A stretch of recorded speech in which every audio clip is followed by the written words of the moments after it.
Mark, should I read yours?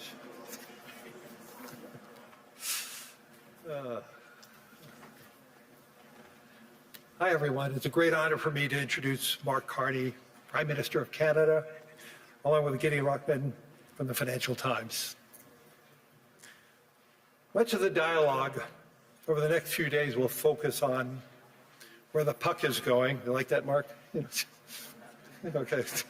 Where the puck is going next in the global economy, which makes this a fitting moment to introduce a former hockey player, the Prime Minister of Canada, Mark Carney. The ability to remain calm in fast-moving, high-pressure moments has defined Mark's career.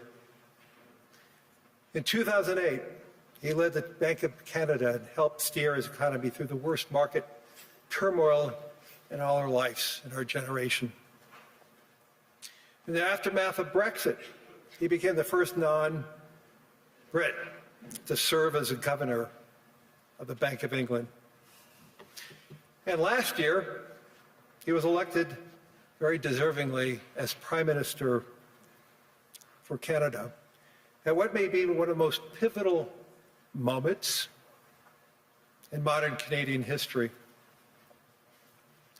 Today, Prime Minister Carney is focused on making Canada a place where it's easier to build, simpler to trade, smarter to invest in, and build more unity across its nation.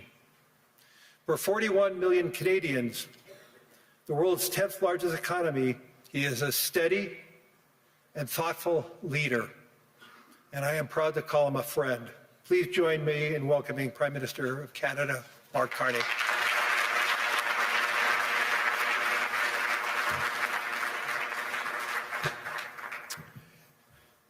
Thank you very much, Larry. I'm going to start in French, and then I'll switch back to English. Merci, Larry.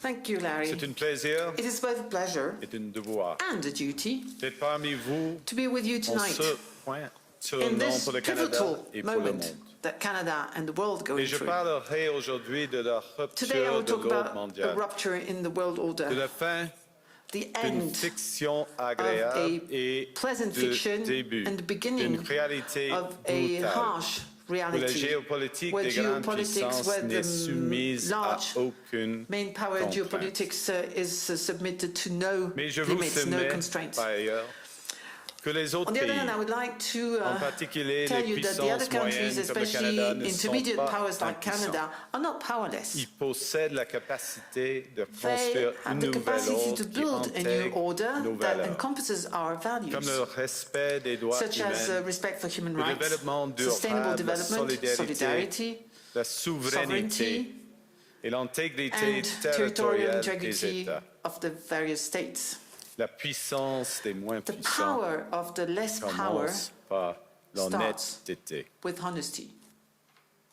It seems that every day we're reminded that we live in an era of great power rivalry, that the rules-based order is fading, that the strong can do what they can and the weak must suffer what they must. And this aphorism of Thucydides is presented as inevitable, as the natural logic of international relations reasserting itself. And faced with this logic, there is a strong tendency for countries to go along to get along, to accommodate, to avoid trouble, to hope that compliance will buy safety. Well, it won't. So what are our options? In 1978, the Czech dissident Václav Havel, later president, wrote an essay called The Power of the Powerless. And in it, he asked a simple question: how did the communist system sustain itself? And his answer began with a greengrocer. Every morning, this shopkeeper places a sign in his window: "Workers of the world unite." He doesn't believe it. No one does. But he places the sign anyway to avoid trouble, to signal compliance, to get along. And because every shopkeeper on every street does the same, the system persists. Not through violence alone, but through the participation of ordinary people in rituals they privately know to be false. Havel called this living within a lie. The system's power comes not from its truth, but from everyone's willingness to perform as if it were true. And its fragility comes from the same source. When even one person stops performing, when the greengrocer removes his sign, the illusion begins to crack. Friends, it is time for companies and countries to take their signs down. For decades,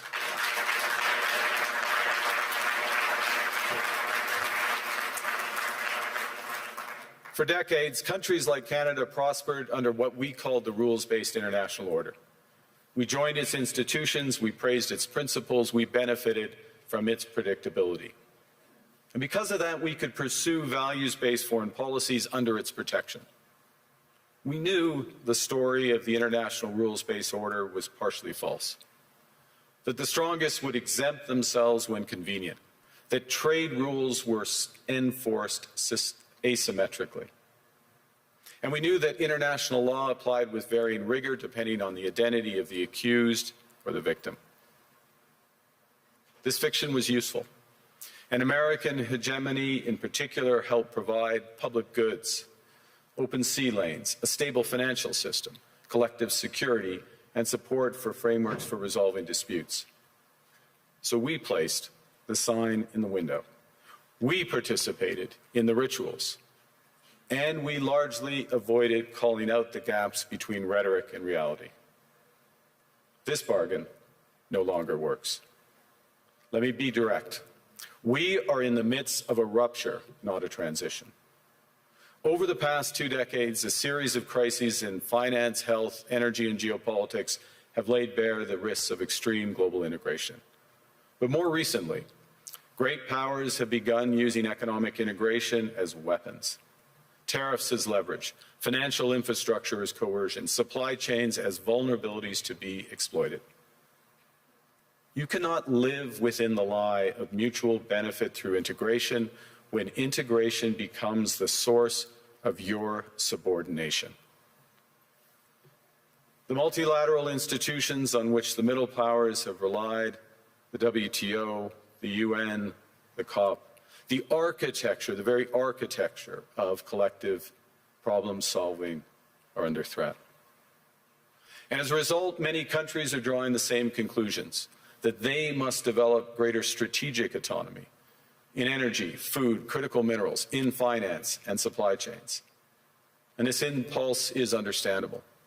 A country that can't feed itself, fuel itself, or defend itself has few options.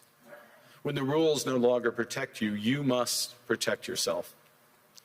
But let's be clear-eyed about where this leads. A world of fortresses will be poorer, more fragile, and less sustainable. And there's another truth. If great powers abandon even the pretense of rules and values for the unhindered pursuit of their power and interests, the gains from transactionalism will become harder to replicate. Hegemons cannot continually monetize their relationships. Allies will diversify to hedge against uncertainty. They'll buy insurance, increase options in order to rebuild sovereignty. Sovereignty that was once grounded in rules but will increasingly be anchored in the ability to withstand pressure. This room knows this is classic risk management. Risk management comes at a price. But that cost of strategic autonomy, of sovereignty, can also be shared. Collective investments in resilience are cheaper than everyone building their own fortresses. Shared standards reduce fragmentations. Complementarities are positive sum. And the question for middle powers like Canada is not whether to adapt to the new reality. We must. The question is whether we adapt by simply building higher walls or whether we can do something more ambitious. Now, Canada was amongst the first to hear the wake-up call, leading us to fundamentally shift our strategic posture. Canadians know that our old, comfortable assumptions that our geography and alliance memberships automatically conferred prosperity and security, that assumption is no longer valid. And our new approach rests on what Alexander Stubb, the President of Finland, has termed value-based realism. Or to put another way, we aim to be both principled and pragmatic. Principled in our commitment to fundamental values, sovereignty, territorial integrity, the prohibition of the use of force except when consistent with the UN Charter, and respect for human rights. And pragmatic in recognizing that progress is often incremental, that interests diverge, that not every partner will share all of our values. So we're engaging broadly, strategically, with open eyes. We actively take on the world as it is, not wait around for a world we wish to be. We are calibrating our relationships so their depth reflects our values. And we're prioritizing broad engagement to maximize our influence, given the fluidity of the world at the moment, the risks that this poses, and the stakes for what comes next. And we are no longer just relying on the strength of our values, but also the value of our strength. We are building that strength at home. Since my government took office, we have cut taxes on incomes, on capital gains and business investment. We have removed all federal barriers to interprovincial trade. We are fast-tracking $1 trillion of investments in energy, AI, critical minerals, new trade corridors, and beyond. We're doubling our defense spending by the end of this decade, and we're doing so in ways that build our domestic industries. And we are rapidly diversifying abroad. We've agreed a comprehensive strategic partnership with the EU, including joining SAFE, the European Defence Procurement Arrangements. We have signed 12 other trade and security deals on 4 continents in 6 months. The past few days, we've concluded new strategic partnerships with China and Qatar. We're negotiating free trade pacts with India, ASEAN, Thailand, Philippines, and Mercosur. We're doing something else.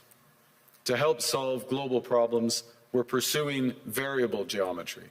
In other words, different coalitions for different issues based on common values and interests. So on Ukraine, we're a core member of the Coalition of the Willing and one of the largest per capita contributors to its defense and security. On Arctic sovereignty, we stand firmly with Greenland and Denmark and fully support their unique right to determine Greenland's future.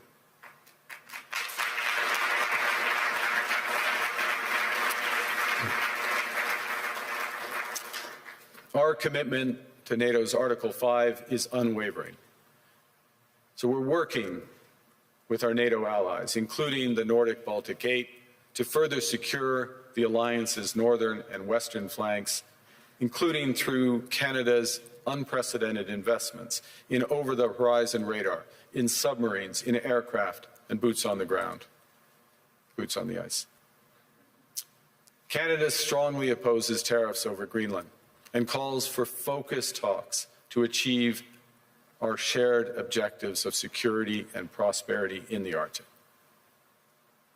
On plurilateral trade, we're championing efforts to build a bridge between the Trans-Pacific Partnership and the European Union, which would create a new trading bloc of 1.5 billion people. On critical minerals, we're forming buyers' clubs anchored in the G7 so that the world can diversify away from concentrated supply. And on AI, we're cooperating with like-minded democracies to ensure that we won't ultimately be forced to choose between hegemons and hyperscalers. This is not naive multilateralism, nor is it relying on their institutions. It's building coalitions that work, issues by issue, with partners who share enough common ground to act together. In some cases, this will be the vast majority of nations.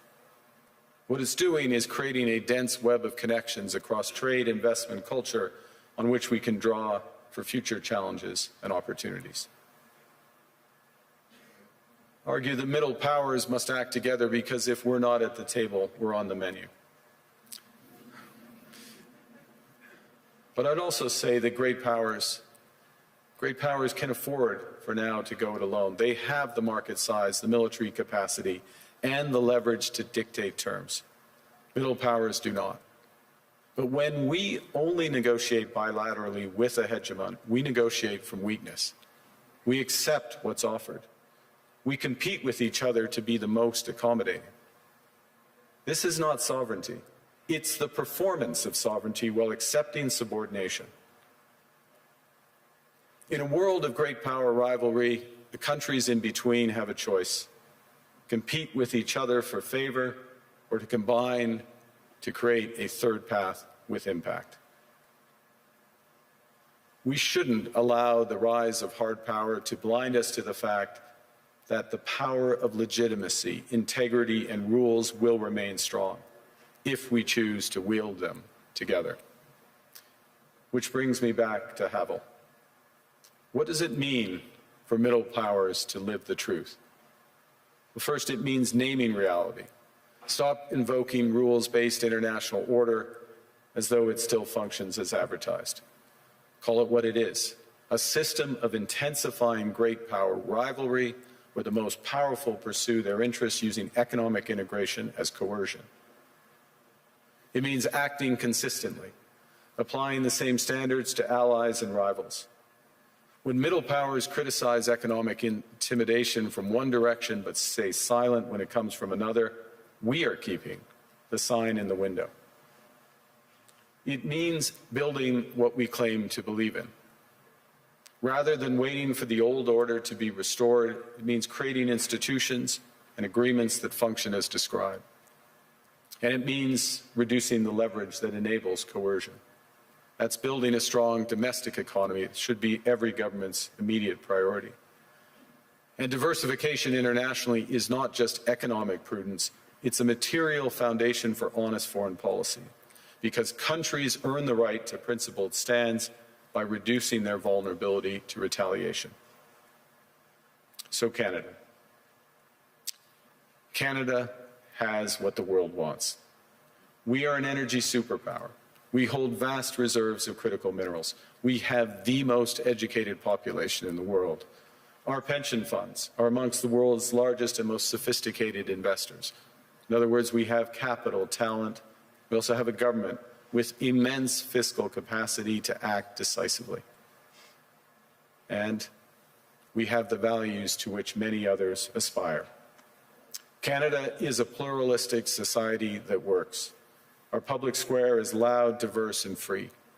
Canadians remain committed to sustainability.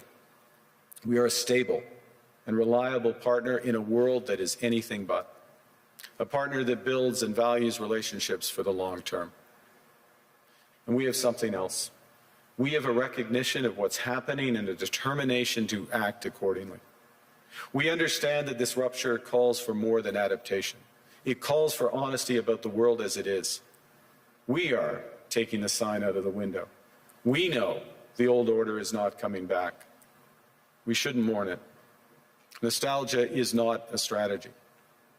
But we believe that from the fracture, we can build something bigger, better, stronger, more just. This is the task of the middle powers. The countries that have the most to lose from a world of fortresses and the most to gain from genuine cooperation. The powerful have their power. But we have something too. The capacity to stop pretending, to name reality, to build our strength at home, and to act together. That is Canada's path. We choose it openly and confidently, and it is a path wide open to any country willing to take it with us. Thank you very much.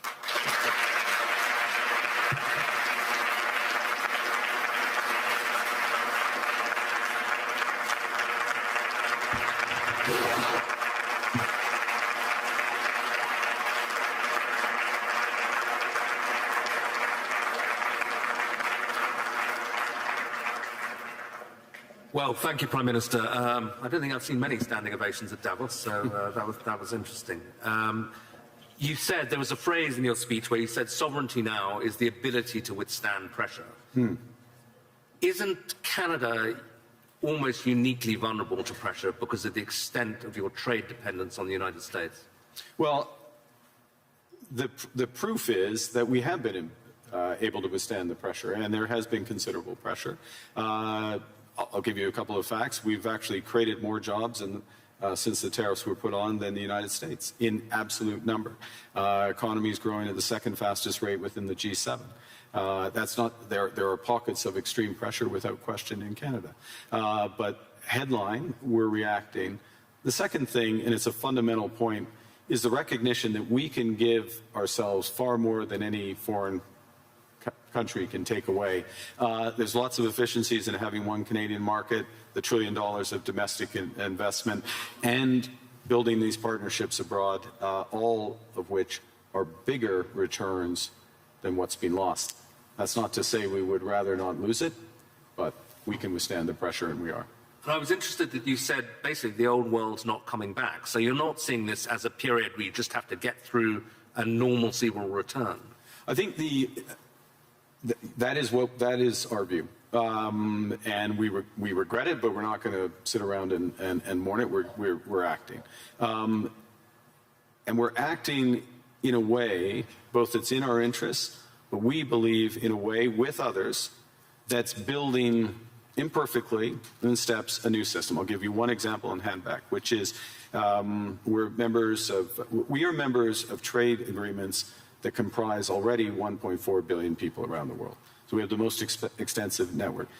We are trying with others to bring some of those networks together. The most prominent example is the Trans-Pacific Partnership in the EU, acting as a bridge. It's not a direct benefit for Canada, but it is a benefit for Canada that these groups come together. And Ngozi is here, consistent with the WTO rules, both of which are. And in that way, we're building back out amongst willing partners. And you talked about the need not to put the sign in the window anymore, to pretend that things are still the same. Do you think, to put it directly, that the NATO alliance is still doing that, still pretending it's the old transatlantic partnership, when it's really kind of going? Well, I think clearly NATO is experiencing a test right now, and the first response to that test has to be to respond in a way that ensures the security of the Arctic in a robust way for all possibilities. This is actually a point that we have been making in recent years. It's a point that I made at the NATO summit back in June, which seemed like a pledging summit, but also was to get NATO policies in the right direction. So I think in the immediate term, one of the imperatives is to reinforce things that Canada is doing, Nordic Baltic 8 are doing, the UK are doing, other NATO partners, France included, in a comprehensive way that provides much greater security in the Arctic. This is the test, and so I wouldn't say the NATO sign stays in the window, but we've got to meet the moment of that. You also, a big theme of your speech was the need for middle powers to work together. Yeah. But you've just been to the other great power, to China. And I think people are very intrigued by seeing that meeting. Mm. And some people say, kind of, that's a mistake, really, because you're going to make yourself more dependent on China. They're not that benign either. The US will be very annoyed. What's the defense of what you're doing, and what do you hope to get out of it? Well, the first thing is to say it's not a defense. It's building out. It's something positive as opposed to against. We're for something as opposed to being against. The second is, there are very clear guardrails in that relationship. I spoke of calibration of relationships in my remarks. That's what I mean by it. But within those clear guardrails are huge opportunities in energy, both clean and conventional, obviously in motor vehicles, in agriculture, in financial services, all of which is mutually beneficial. So it's additive. And look, it's the second largest economy, and it's our second largest trading partner. We should have a strategic partnership with them. Within those guardrails, and that's what we've achieved. And it is an interesting reversal, though, because I think certainly during the Biden administration, there was this sense that the Western world was trying to decouple from China, or de-risk at least, yeah. And is now in this new world, that really going to go into reverse, and de-risking from China because there are other risks is less of a thing. You need, again, many in this room, this is their livelihood, you need a web of connections. And to miss out in that web some of the largest ones, United States, we already have that, China, India, Mercosur, European Union, that's a mistake. That's not managing your relationships properly. That makes you stronger, makes you more resilient. And then on top of that, I'll give you again, I'll appeal since it's in the headlines to the Nordics. Nordics plus Canada, it's 20% of global GDP. It's not the first thing people would realize. But that relationship, which is deepening for security reasons, because we're like-minded, those are the types of partnerships that I think we'll see more of. And you got a round of applause when you said something strong about standing on principle on Greenland. Do you think we can find an off-ramp on that? I mean, I'm sure you'll speak of it, but put it this way, if there isn't an off-ramp, where does this go? I strongly believe that there's a better outcome that come from the discussions that have been catalyzed in an unusual way, admittedly, but and we absolutely stand by the principles that I referenced. That solution starts with security, and a security, yes, of Greenland, but more broadly of the Arctic. Canada is foursquare contributing to that. We're at the start of a major ramp up above and beyond, so we'll be a major contributor to that. NATO has to deliver on that. We're working intensively in order to do it.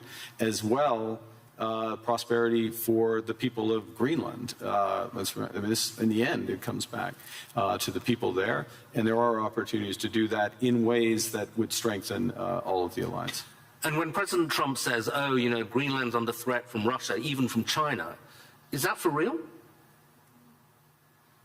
I would say that there are threats. Russia is without question a threat in the Arctic, without question. Russia does lots of horrible things, and will take the opportunity to condemn their unjustified and horrific assault on Ukraine, almost at its fourth year. They are a real threat in the Arctic, one against we need to protect, which is why we have 364 5-day air, sea, and land presence. It's why we're adding to our submarine fleet, adding to our air fighter fleet, why we're building out over-the-horizon radar to protect from Russian missile threats and others, and why we will work with our NATO partners. The threat is more prospective than actual at this stage in terms of actual activity in the Arctic, and we intend to keep it that way. Another big issue that's going to come up this week is this board of peace that President Trump is keen on. I'm not sure whether it's for Gaza or for the entire world, but apparently Canada's been invited. Are you going to join? We have been invited, and let me start by, I think we should recognize the progress that has been made in at least getting towards the end of the first phase of this process.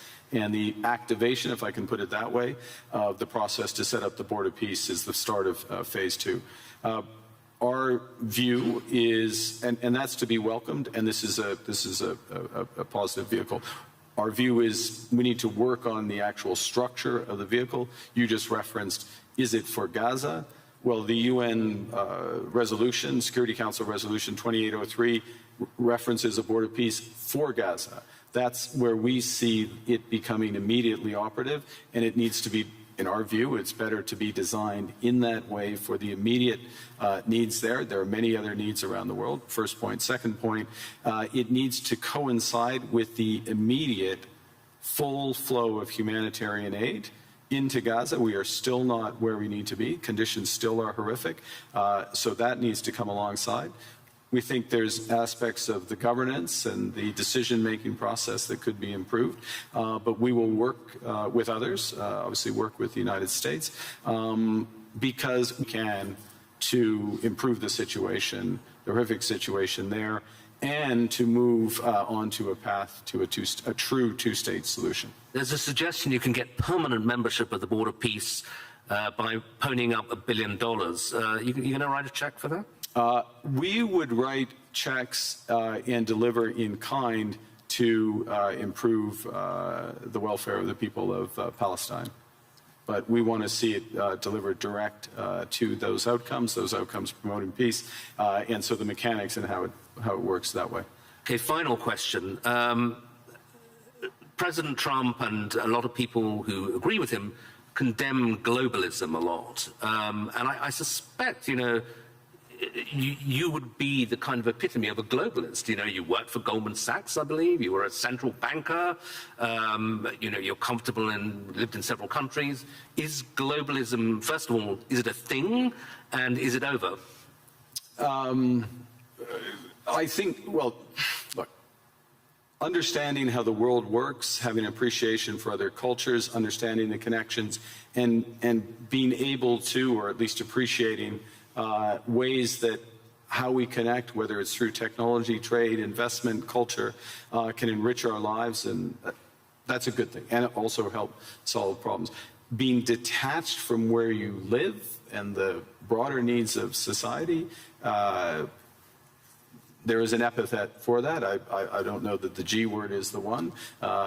There's certainly what we're finding, and to go back to the points I was making, is that there are a number of like-minded countries that want to work through partnership to achieve those goals for their citizens and for the world more broadly. The call is for more to recognize what's really going on right now, and to pool their resources to the benefit of citizens. So it won't be global, it won't cover the globe, but it will be more powerful. Okay, Prime Minister, thank you very much indeed.